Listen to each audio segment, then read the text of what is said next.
Vi l-am promis. Este vorba despre interviul cu Ministrul Turismului din Grecia, un interviu în exclusivitate pentru Digi24.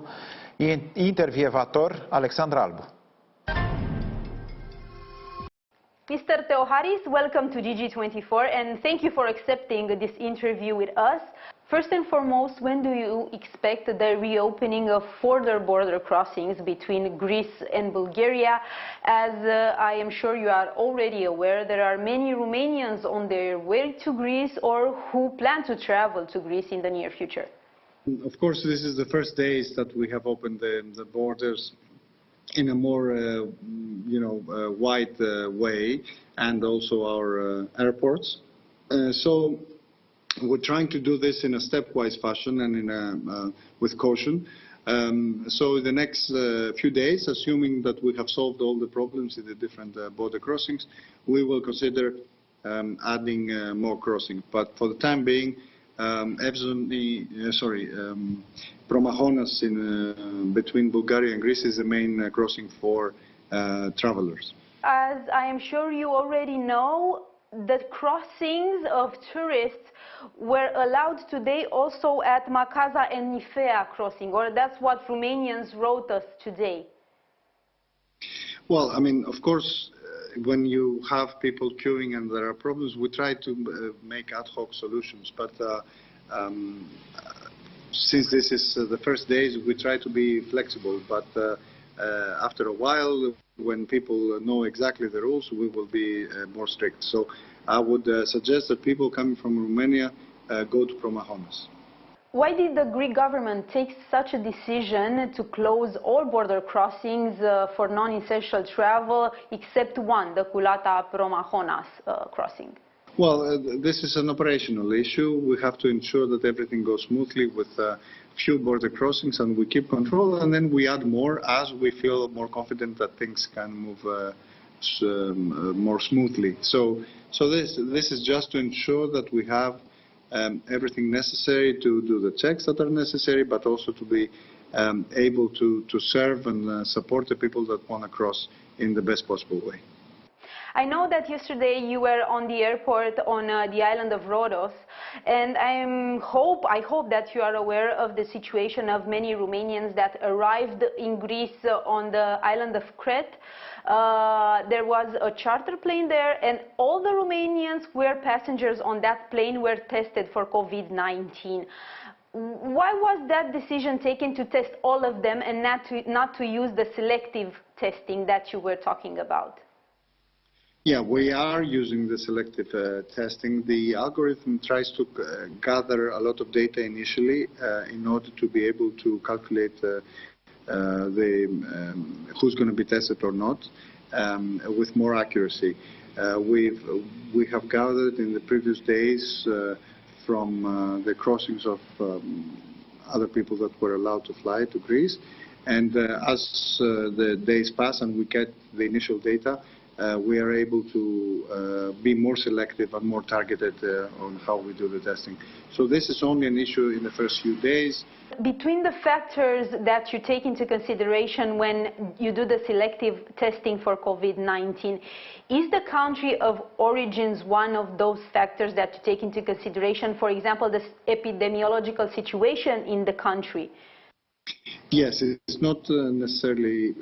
It's not about the people. It's about the geographic area where there are some epidemiological data. So we try to take into account. Even if you're a Greek that's in Romania, you have exactly the same chances as a Romanian who is in Romania and comes to Greece. So this is not about the people, but basically about the country of origin and how the situation is unfolding and developing. Just to explain to Romanian tourists who want to travel to Greece in the near future exactly how this selective testing is happening. For example, if a family member is tested for COVID-19, then they will have to isolate for 24 hours at their final destination, pending the result of that test. Will the rest of the family have to... Please. Let me explain that, because this is a very important thing. Please. We don't say that people have to isolate. If someone is tested, they have to exercise caution. everyone has to be cautious. This is a strange year. We have to do it in our home country, and we have to do it in the country where we go on vacation. But when you're being tested, we say, okay, a bit more if you like. Don't go in too many places at the same time, just in case a positive result comes out, and then you have to remember, trace the steps where you've been. So in order to limit that possibility, we say that for 24 hours, please exercise some more caution. So this is just common sense, if you like. I don't want anyone to feel or believe that there is any kind of isolation or quarantine or anything of the sort. This is not true. And in case a family member is tested positive for COVID-19, then what happens? The person goes into quarantine, but also the rest of the family, or what happens? Well, the person goes into quarantine. The family doesn't have to go into quarantine as long as it's negative. But, of course, if they want to share and stay together with a family member, of course, they are able to do so. So after, for example, if a family member tests positive for COVID-19, the rest of the family is also tested? Yes, in most probability, if they live in the same room, they will be tested as well. But there is also a possibility that they were all tested together, so the results come out at the same time. So it's not necessarily that they will be tested again. What are your recommendations for Romanians planning to travel this summer to Greece? Well, this is a more difficult summer. We cannot deny that. This is true, however, for everyone, for every country. We share this difficulty in the whole world together, and we try to share this burden in the best possible way. We will do the best we can to open as soon as possible other ways and other crossings so that we limit the problem that they might experience, but for the time being, they would have to plan, taking into account that it will take longer for them to drive to their final destination. And for those who travel by plane to Greece, they should know that they won't get all of them tested from one plane, but it will be more selective in the future?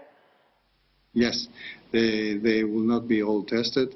The algorithm and the testing procedure calculates the risk factors.